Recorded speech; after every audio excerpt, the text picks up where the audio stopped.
Oh wow, I'm finally not talking about a Hololive video. I mean, I do still love Hololive, don't get me wrong on that, but today's a very special day, especially now that it's already 1 o'clock from where I'm at, just a couple hours after the Friday Night SmackDown held at the Allstate Arena on April 4th, 2025. And whoa boy, what a show that was. Yes, so I'm a wrestling fan, as you could see from the shirt that I'm wearing. Actually, this is still the same thing that I've worn earlier today. The only difference is that, of course, now I have a CM Punk cap. I'm rocking my Hatsune Miku Vocaloid hoodie.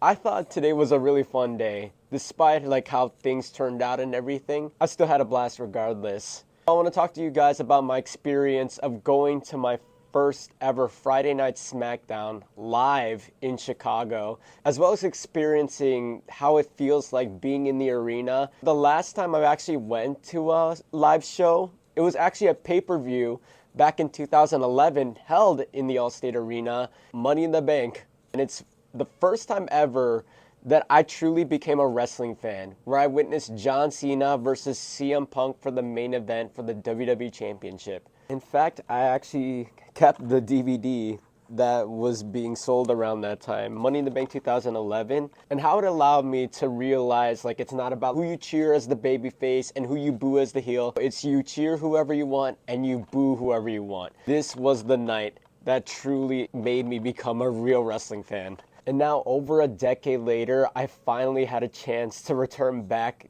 to the Allstate Arena with my brother and watch the show live for the first time.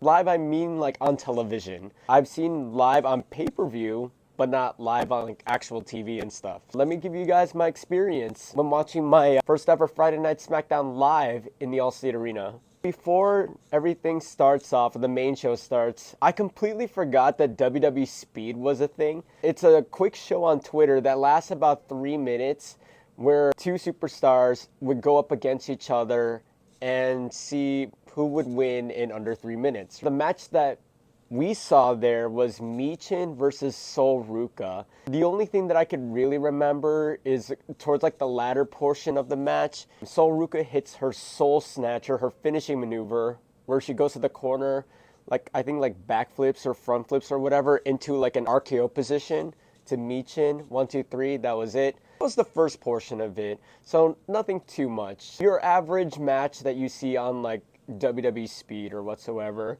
The first segment of the night was CM Punk coming out and cutting a promo and then teasing about like his favor from what happened the previous week. Also at the same time too, everyone is chanting, "What's the favor?" But then we don't really get the chance to know about that because Punk kept like revealing like secrets about what would happen throughout the rest of the night with like Seth Rollins and especially Roman Reigns, who mentioned earlier that Roman Reigns didn't arrive in the building yet, but Paul Heyman came out and actually talked with Punk for a bit. Punk ended up telling Heyman to wait for Roman to come and he'll tell him then and there. I'm also not going to really mention about like backstage segments as well, unless if they're really important in my opinion. But I'm just going to focus on like the matches and like what we see in the ring. The next segment was actually a match, and it's the debut of Rey Fenix. If you don't know who Rey Fenix is, he's basically the brother of Penta, the Lucha Bros, fresh from being released from his contract in AEW, and now it's his first match in WWE. His first opponent, Nathan Frazier, is one half of the NXT Tag Champs alongside with Axiom, or as they would call themselves, Fraxium. If you haven't seen his matches, I recommend that you check them out because he's actually a really great wrestler and a great performer as well. In the end, it was Rey Fenix that won the match. I don't remember what the move was called. It was sort of like a suplex, and then he just like turned it into like a, I think it was like a Michinoku driver. I don't remember off the top of my head, but it's like him sitting out and then driving his opponent to the ground. Afterwards, Byron comes in to interview, I was about to say Penta. No, not Penta. It was Rey Fenix. And finally talking about his experience in the WWE world. It was a fun match, I'm not going to lie. After this match, almost everything, until it reached the main event portion, started to drag. After the Rey Fenix match, it cut to a backstage promo with Braun Strowman talking about his upcoming match with Jacob Fatu in the Last Man Standing match for the main event. Solo and Tama Tonga interrupting. Then LA Knight came in and then issued a challenge to Tama Tonga. Of course, afterwards the match started and stuff, and then things carried on as usual. LA Knight won with the BFT. Then after that was the #1 contendership match for the Tag Team Championship, where the winners of DIY versus Motor City Machine Guns would face the Street Profits at WrestleMania 41. The match was actually pretty good for what it was, honestly. Both teams delivered absolute perfection when it comes to tag teaming. Earlier, I kept saying to myself, like, oh, this is literally NXT versus TNA. Everything that's been going on is like back to back to back to back, with everything being smooth when it comes to tag team maneuvers, the chemistry, the psychology of the match. It just flowed so well. But in the end, Motor City Machine Guns took the victory, and they will be the ones versing Street Profits at WrestleMania 41. The show continued to drag, in my humble opinion, because this is when Charlotte Flair and Tiffany Stratton came out talking about their match at WrestleMania. I wouldn't say it's like the most exciting segment of the night. It's more like it's just there to promote the event. But anytime Charlotte was going to speak, you cannot hear her at all. The arena deafened with the sound of boos. But then anytime Tiffany Stratton spoke, we all remained quiet, we all cheered, we all followed her. For me personally, as of now, I am not a fan of Charlotte Flair. In my opinion, from what someone was chanting in the crowd, yes, she is overrated. I think that there are more superstars that could be in her position, especially when it comes to winning the Women's Royal Rumble. Because I felt like women like Roxanne Perez would have been absolutely perfect to win that Rumble. But no, it had to be Charlotte just because. But yeah, it's just decent. Nothing more, nothing less. After the Charlotte Flair Tiffany Stratton debacle, the next match that was on the card was B-Fab versus Naomi. I did not care for the match at all. The right woman won, Naomi, so there we go. The only thing that was noticeable was that during Naomi's entrance, she got attacked by Jade Cargill. Naomi hit like a new finisher to B-Fab. 1, 2, 3, that was it. It went by pretty fast, honestly. Jade comes in to attack Naomi again when Naomi was about to cut a promo.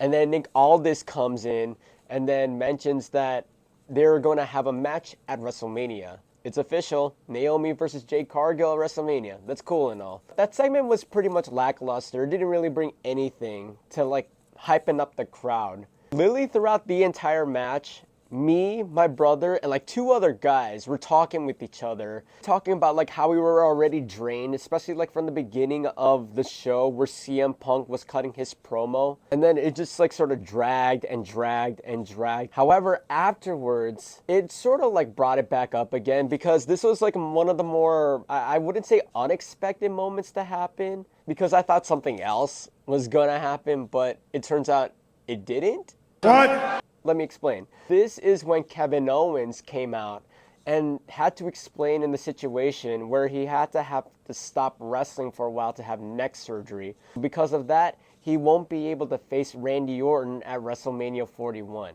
Here was the catch. When I say we, it's me and my brother, we literally thought that Kevin was faking the entire thing.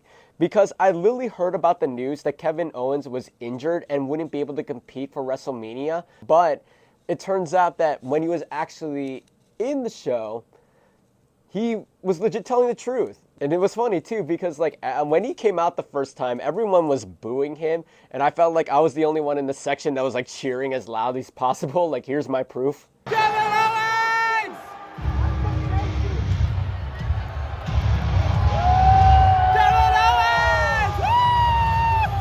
But then after that, it was more like Kevin cuts a promo about his upcoming situation, why he won't be able to compete at WrestleMania. It led to Randy Orton coming out. That's when we thought that Kevin would come out and actually start attacking Randy Orton.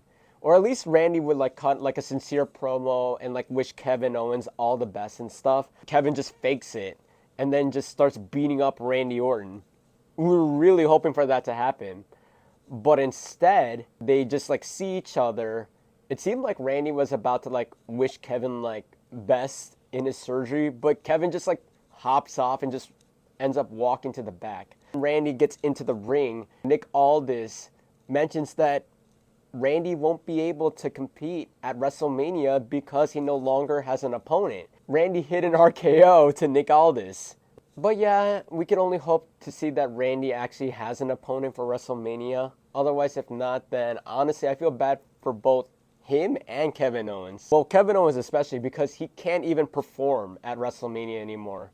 But for Randy, he needs to find an opponent. Hopefully we can build something up before the day of WrestleMania so that, Randy could actually do something too.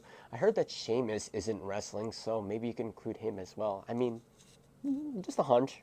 I want to mention this quickly. When me and my brother were waiting for the show to start, we were at the merch line trying to find shirts, right? He wanted a Sami Zayn shirt and I wanted a Kevin Owens shirt.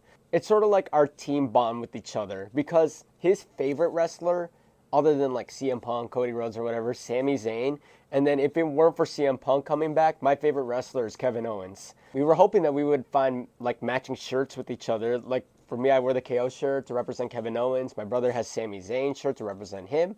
But unfortunately, we weren't able to find anything. Instead, he opted for the John Cena 2024 shirt, or the 2025 shirt, what am I saying, for this farewell tour. And then I have this sick Austin 316 shirt that was supposed to be, at least from the Hall of Fame standards now, it's like that match with Stone Cold Steve Austin versus Bret Hart at WrestleMania 13 with a double turn and stuff. I'll show you the shirt later on at the end of the video because it actually looks pretty sick. Kevin Owens not being able to compete is sad, but there's nothing we can do about it. And then afterwards, it cut to the promo with Cody Rhodes versus John Cena at WrestleMania. Recapping what happened to the previous Monday night. Nothing big per se. Everyone's just like talking with each other during this segment. We were talking about like, oh, who do you think's gonna win? John Cena or Cody Rhodes at WrestleMania? For me personally, I really want John Cena to win. But here's the thing. I know it's not gonna happen because of like set tour dates and everything. Since John Cena's a heel, I don't want him to show up in any upcoming shows. Except the final week's build up to SummerSlam. So that he could have like that quote-unquote part-time role, just like how Roman Reigns and Brock Lesnar held their title reigns back in the day. I want the same thing to happen with John Cena, honestly. He could be the biggest jerk and just hold on to the title for as long as he possibly could, and I would be 100% satisfied. But then again, I don't know if the rumors are true that although he's like set to have like his tour dates and everything, they're planning on turning him back to becoming babyface. I mean, cool and all, but I'd rather see him like leave off as a heel. But hey, we just wait and see what happens, right?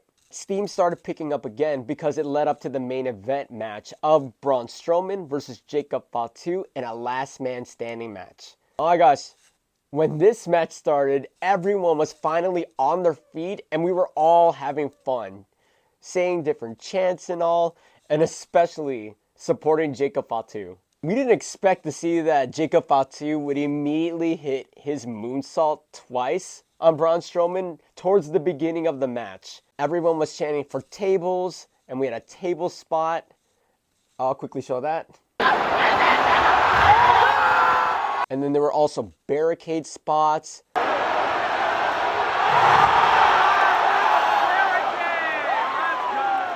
There was also a spot where Braun and Jacob were fighting in the crowd, and then Braun hits a suplex to Jacob Fatu onto a bunch of other tables. We literally had to like stand on our toes and like peer over just to see the action going on down there. So we ended up just watching on the monitors and stuff. But then afterwards, it led up to the final segment. We see Byron Saxton interviewing Paul Heyman, waiting for Seth Rollins. Roman Reigns to show up. Paul Heyman makes fun of Byron, and then it cuts to commercial break, right? Before this happened, though, during the middle of the show, I forgot to mention this, Paul Heyman was still waiting for Roman Reigns to arrive. And then like you see white beams in the back and a car slowly approaching Paul Heyman. When we were about to see the reveal of who it was, because everyone was hoping to be Roman Reigns, the OTC. No, it was Seth freaking Rollins, like coming out, laughing, making fun of Paul Heyman and stuff. And then honestly, I was laughing along too.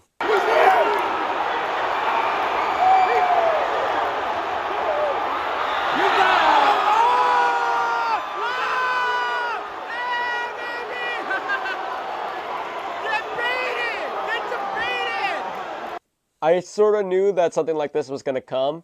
And then Roman would show up later eventually for the end of the night. Towards that segment, after the commercial break, we see that Paul Heyman is still waiting for a car to arrive. Again, we see beams coming down, and then we see someone stepping out of the car. Of course, it's Roman Reigns, our OTC. He literally meant serious business because he was not in a good mood. He literally walked past Paul Heyman and just walked straight to the entryway. You know how usually it takes like a small amount of time for Roman to actually like walk down with his entrance music and everything?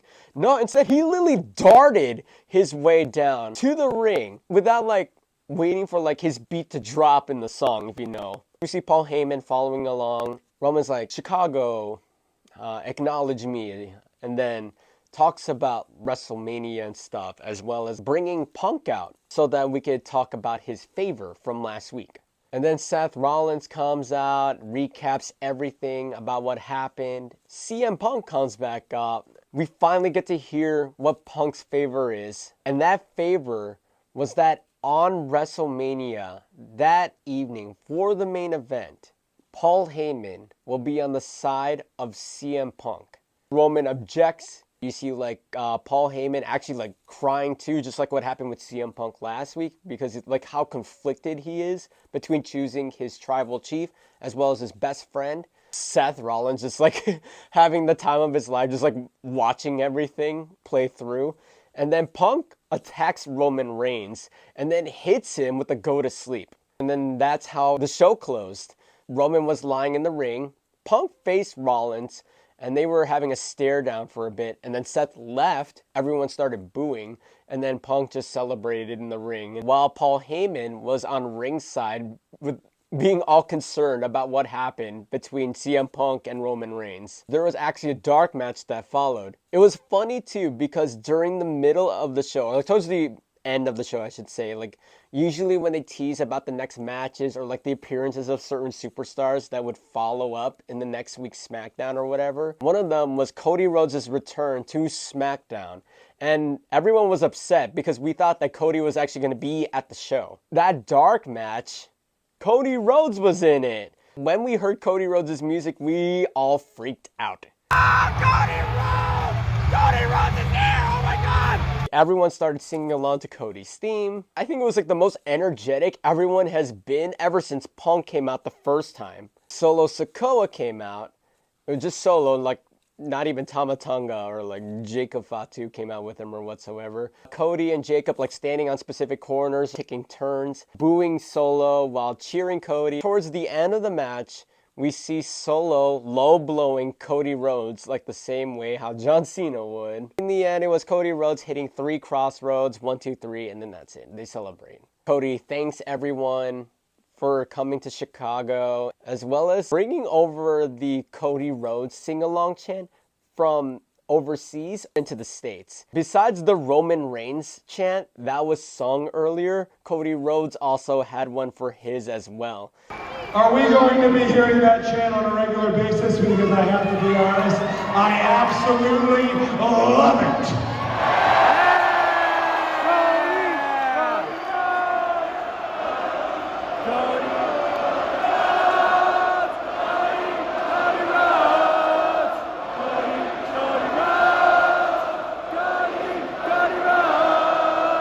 He was very thankful. Afterwards, we see like Cody give like his white belt like a lucky fan. He gives it to a 9-year-old girl in the front.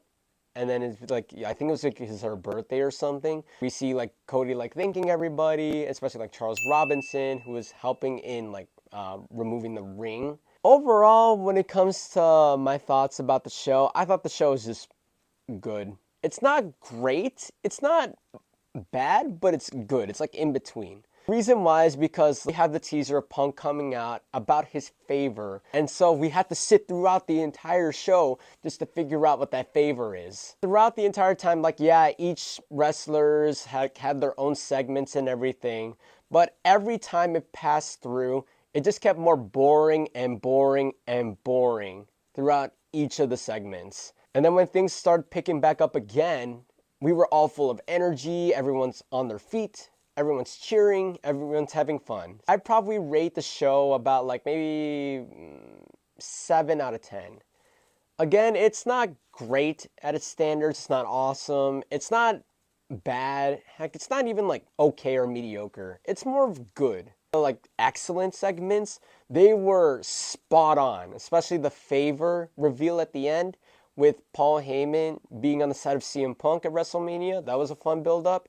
And then I don't want to include the dark match, but in necessity, I feel like I have to because it was my experience being in the show. That had like one of the more larger pops than anything else that happened earlier that night. Would I recommend going back again? Yeah! Heck yeah, I would, honestly. It wasn't the best SmackDown, but it was a fun SmackDown regardless. Plus, I got some new merch as well. Not only did I get this cap to celebrate the special event in regards to Stone Cold Steve Austin versus Bret Hart, that match being inducted into the Hall of Fame, I have this sweet Austin 316 shirt. And then if I flip it in the back, you have the face of Austin bleeding, not giving up from that match. And then I love how it has like the old scratch logo on it. It says WWE Attitude. So that was the other shirt that I got. And then my brother also got another Cody Rhodes shirt. I got this cap at the end of the show, but I got the Austin 316 shirt at the beginning or before the show started. But yeah, I had a really fun time at the show. At least I'm able to learn like what wrestlers actually do during like commercial breaks and watch them like walk around the ring. I thought they were literally just gonna like play their entrance music the entire time through, but no, they literally just stop it and then they pan to the crowds. From what I remember, they did like a DX thing, different fans with signs. One of my personal favorites, literally being the CM Punk letterings in the Chicago flag. Because if I'm not mistaken, I believe that's the same exact sign that was in the 2011 Money in the Bank show. If they only had if Punk loses we riot sign, I would have freaked out more. But I think that's everything that I wanted to mention in this video. And also check out the video of the dark match that I uploaded to the channel with Cody Rhodes versus Solo Sikoa. I feel like from all the other stuff that I mentioned, besides the WWE Speed match, everything's probably on YouTube by now. So if you liked what you saw, give it a like, leave a comment. And then also, if you want to check out my Twitch, I've actually done a live stream just recently talking about WWE Evolve as well as who I would be when it comes to becoming a professional wrestler, like my own persona and everything. So if you want to learn about that, check out the Twitch channel. If you want me to upload the VOD though, if you could give me at least 50 likes on this video, I definitely will consider it. And I hope you guys have a good one. Catch you guys in the next video.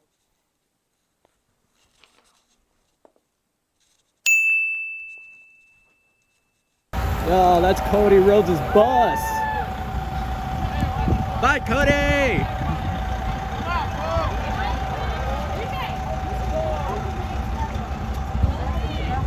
Bye, Cody!